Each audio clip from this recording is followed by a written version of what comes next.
ನಮಸ್ಕಾರ ಎಲ್ಲರಿಗೂ ರೇಡಿಯೋಗೆ ಸ್ವಾಗತ. ಇವತ್ತಿನ ಲಾಗಲ್ಲಿ ಬಂದ್ಬಿಟ್ಟು ಒಳ್ಳೆ ಪಲ್ಯ ಮಾಡಿ ತೋರಿಸ್ತಾ ಇದ್ದೀನಿ. ಚಳಿಗೆ ಇವಾಗಂತೂ ಹಸಿಮೆಣಸಿನ್ಕಾಯಿ ಒಳ್ಳೆ ಖಾರವಾಗಿ ರೆಡಿಯಾಗಿರ್ತವೆ.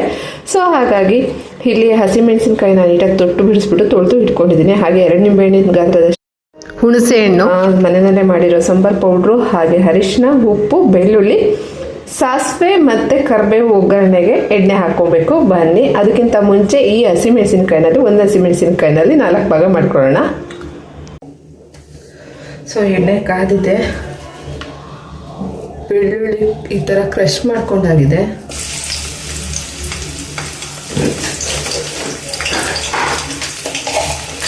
ಒಗ್ಗರಣೆಗೆ ಸಾಸಿವೆ,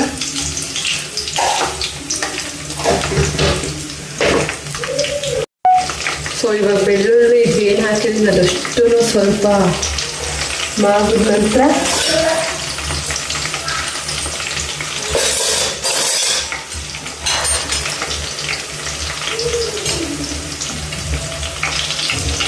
ಒಂದು ಸ್ವಲ್ಪ ಮಾಡಿದ ನಂತರ ಎಣ್ಣೆ ಸ್ವಲ್ಪ ಜಾಸ್ತಿ ಹಾಕೊಂಡ್ರೆ ತುಂಬ ಒಳ್ಳೆಯದು. ಬೆಳ್ಳುಳ್ಳಿ ಸಿಪ್ಪೆ ಬೇಕೇ ಜಜ್ಜಿ ಹಾಕಿದ್ರೆ ಬೆಟರ್, ಅದು ಸಿಪ್ಪೆ ಹೊರಗಡೆ ಬರುತ್ತೆ. ಸೊ ನಾನು ಹೇಳಿದ್ನಲ್ಲ, ಒಂದು ಮೆಣಸಿನ್ಕಾಯಿನಲ್ಲಿ 4 ಭಾಗ ಮಾಡ್ಕೊಬೇಕು ಅಂತ.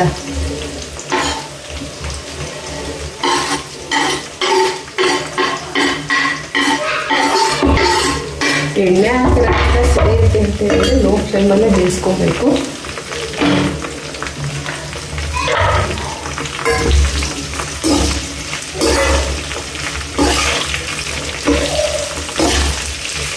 ಎಲ್ಲ ಹಾಕಿದ ನಂತರ ಹೈ ಫ್ಲೇಮ್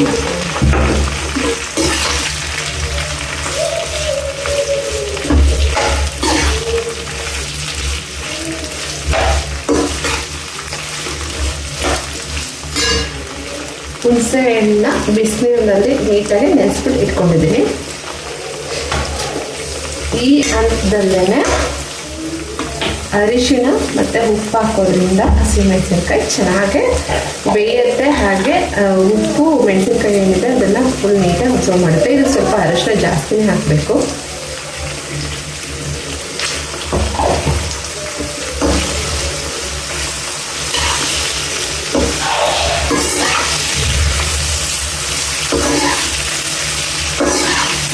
ಸೊ ನಾವು ಮಾಡಿರೋ ಸಾಂಬಾರು ಪುಡಿ ಹಾಕ್ದೇನೂ ಕೂಡ ಇದೇನಿದೆ ಇಷ್ಟಕ್ಕೇ ನಾವು ಇದನ್ನು ಹಾಕ್ಬೋದು. ಹುಣಸೆ ರಸ ಬಿಟ್ಬಿಡ್ಬೋದು. ಅಂದರೆ ಎಣ್ಣೆ ಒಗ್ಗರಣೆ ಹಾಕ್ದಾಗ ಹಸಿಮೆಣಸಿನ್ಕಾಯಿ, ಬೆಳ್ಳುಳ್ಳಿ, ಅರಿಶಿನ ಮತ್ತು ಉಪ್ಪು, ಹುಣಸೆ ರಸ.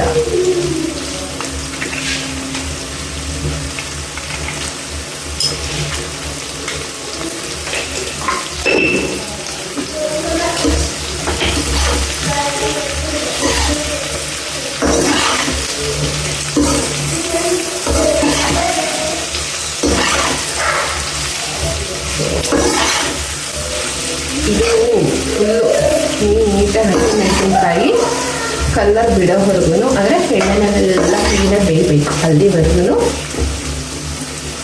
ಎಣ್ಣೆನೆಲ್ಲ ಬೇಯಬೇಕು.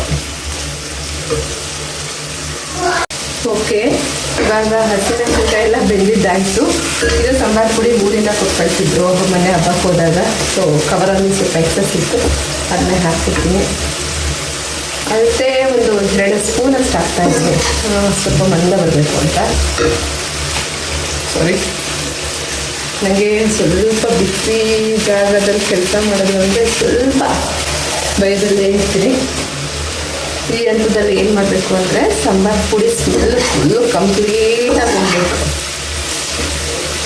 ಸಾಂಬಾರು ಪುಡಿ ಸ್ಮೆಲ್ ಫುಲ್ ಕಂಪ್ಲೀಟಾಗಿ ಹೋದಾಗ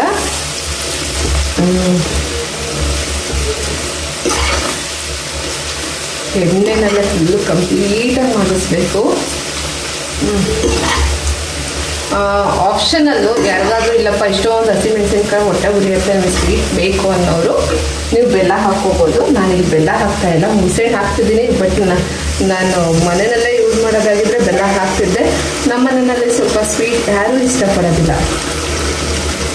ಸೊ ಈ ಹಂತದಲ್ಲಿ ಸಾಂಬಾರು ಪುಡಿ ವಾಸನೆ ಬಿಟ್ಕೊಂಡ ನಂತರ ಹುಣಸೆ ಬಿಡ್ತಾ ಇದ್ದೀನಿ.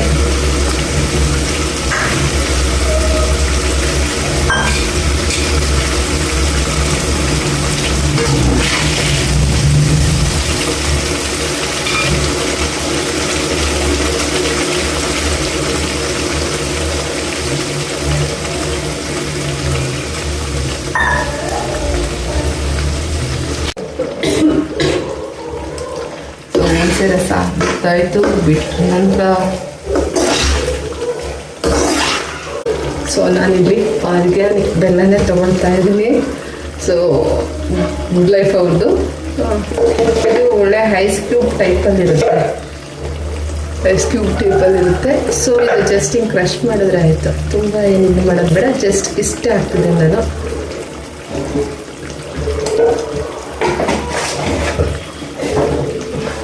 ಯಾಕಂತಂದರೆ ಇಲ್ಲಿ ಹುಣಸೆ ರಸ ಹಾಕಿರೋದ್ರಿಂದ ಜಸ್ಟ್ ಒಂಚೂರು. ಸೊ ಫೈನಲಿ ಹಸಿಮೆಣಸಿನಕಾಯಿ ಪಲ್ಯ ಅಂತೂ ಆಯಿತು. ಪಲ್ಯ ಯಾವ ಹಂತದಲ್ಲಿ ರೆಡಿ ಆಗಿದೆ ಅಂತಂದರೆ, ನಾವು ಹುಣಸೆ ರಸ ಬಿಟ್ಟಿರ್ತೀವಲ್ಲ ಅದು ಅಷ್ಟು ಎಣ್ಣೆ ಒಟ್ಟಿಗೆ ಬೆರೆತು ಎಣ್ಣೆ ಬಿಡ್ತಾ ಬರುತ್ತೆ. ಹುಣಸೆ ರಸ ಫುಲ್ಲು ಡ್ರೈ ಆಗೋಗ್ಬಿಡುತ್ತೆ. ಆ ಟೈಮಲ್ಲಿ ಈ ಪಲ್ಯ ರೆಡಿಯಾಗಿದೆ ಅಂತಲೇ ಹೇಳ್ಬೋದು. ಈ ಪಲ್ಯ ಎಕ್ಸ್ಪೆಷಲಿ ಟ್ರಿಪ್ ಹೋಗುವಾಗ ಅಥವಾ ಏನಾದರೂ ಟ್ರಿಪ್ ಹೋಗಿ ಬಂದು ಬಾಯಿ ಕೆಟ್ಟಿದೆ, ಹುಷಾರಿಲ್ಲ ಅನ್ನೋ ಟೈಮಲ್ಲಿ ಮಾಡ್ಕೊಳ್ಳಿ. ದೋಸೆ, ಚಪಾತಿ, ರೊಟ್ಟಿ, ಅನ್ನದೊಟ್ಟಿಗೆ ಅಂತೂ ತುಂಬ ಟೇಸ್ಟಿಯಾಗಿರುತ್ತೆ ಅಂತಲೇ ಹೇಳ್ಬೋದು. ಅದಾದಮೇಲೆ ಏನಪ್ಪ ಅಂದರೆ ನನ್ನೊಂದು ರಿಕ್ವೆಸ್ಟ್, ಯಾರೇ ಅಡುಗೆ ಮಾಡಿ ಖುಷಿಯಿಂದ ಅಡುಗೆ ಮಾಡಿ, ಖುಷಿಯಿಂದ ಸರ್ವ್ ಮಾಡಿ. ಆವಾಗ ಸಿಗೋ ಖುಷಿನೇ ಬೇರೆ ಅಂತಲೇ ಹೇಳ್ಬೋದು. ಪ್ರೀತಿಯಿಂದ ಬಡಿಸಿದಾಗ ಅದರಲ್ಲಿ ಸಿಗೋ ರುಚಿನೇ ಚೇಂಜ್ ಇರುತ್ತೆ ಅಂತಲೇ ಹೇಳ್ಬೋದು. ಮತ್ತು ಇನ್ನೊಂದೇನಪ್ಪ ಅಂತಂದರೆ, ಯಾರೆಲ್ಲ ನನ್ನ ಚಾನಲ್ನ ವಿಸಿಟ್ ಮಾಡಿದಿರೋ ದಯವಿಟ್ಟು ಸಬ್ಸ್ಕ್ರೈಬ್ ಮಾಡ್ಕೊಳ್ಳಿ. ಹಾಗೆ ಈ ವಿಡಿಯೋ ಇಷ್ಟ ಆಗಿದ್ದಲ್ಲಿ ಲೈಕ್ ಆ್ಯಂಡ್ ಶೇರ್, ಕಮೆಂಟ್ ಮಾಡೋದನ್ನು ಮರಿಬೇಡಿ. ಯಾರಿಗಾದರೂ ವಿಡಿಯೋ ಇಷ್ಟ ಆಗಿಲ್ಲ ಅಂದರೆ ಕಮೆಂಟಲ್ಲಿ ತಿಳಿಸಿ ದಯವಿಟ್ಟು. ಎಷ್ಟೊಂದು ಜನ ನೋಡ್ತೀರಾ ಲೈಕ್ ಮಾಡಲ್ಲ, ತುಂಬ ಬೇಜಾರಾಗುತ್ತೆ. ಓಕೆ, ಫೈನಲಿ ಇವತ್ತಿನ ವಿಡಿಯೋನ ಇಲ್ಲಿಗೆ ಮುಗಿಸ್ತಾ ಇದ್ದೀನಿ. Thank you for watching. ಮತ್ತೊಂದು ರೆಸಿಪಿ ಒಟ್ಟಿಗೆ ನಾನು ನಿಮಗೆ ಸಿಗ್ತೇನೆ. ಡೇ 1 ರೆಸಿಪಿ ಅಂತೂ ಮುಗೀತು. ಡೇ 2 ರೆಸಿಪಿನ ನಾಳೆ ಅಪ್ಲೋಡ್ ಮಾಡ್ತೇನೆ.